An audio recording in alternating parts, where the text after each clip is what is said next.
Almost 2 million people work at sea. The discussion about renewable energy in the maritime industry mainly focuses on the ship's efficiency and effectiveness as well as costs. It often neglects to consider the people who work on board the ships, the seafarers. The seafarers shouldn't have to pay the price for us to achieve net zero.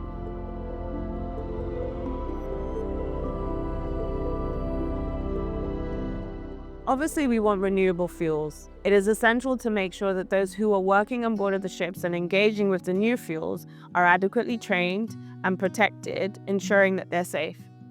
The Seafarers Charity funds a network of support organizations who directly assist seafarers globally. The information that they receive in providing that assistance, we use and feed back to policymakers to make sure that nobody's left behind. It is important for seafarers to feel safe, so we fund Chubb Maritime, which offers a confidential reporting service. If anyone in the maritime industry has a safety concern, they can contact Chubb for assistance. Compared to existing marine fuels, renewable fuels such as methane, hydrogen and ammonia, they're all potentially much more hazardous.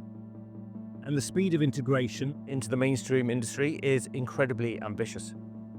Without a strong reporting, sharing and learning culture across our industry, lessons often learned the hard way from incidents are going to be duplicated, and that means that we're going to be hurting people, damaging equipment and potentially the environment unnecessarily.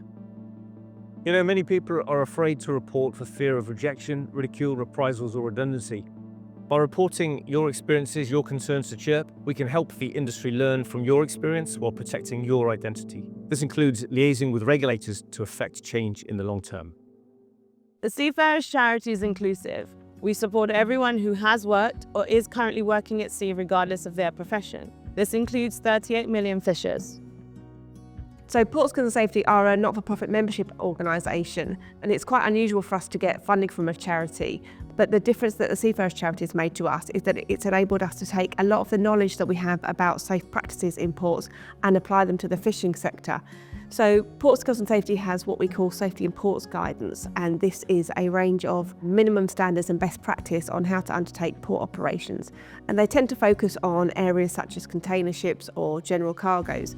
And what we've been able to do with this funding is take what we know about making ports safer and apply it to fishing ports and making sure that the standards that ports set for their other cargoes and other terminals, they apply to fishers as well, to make sure that fishers are as safe as they possibly can be when they're working in ports. We are at a crossroads in the maritime industry with regards to renewable fuels. A decision really needs to be made. We need somebody who is bold, willing to invest, take the initiative into the fuel to be used. We need that early adoption with regards to the fuel, the best fuel that will allow for the safety of the seafarer not to be neglected. Once that decision has been made, it allows for the industry to focus on the safety training. This is why the Seafarers Charity partners with the industry. We need you to join with us so that we can make sure the seafarers have safer and better working lives at sea.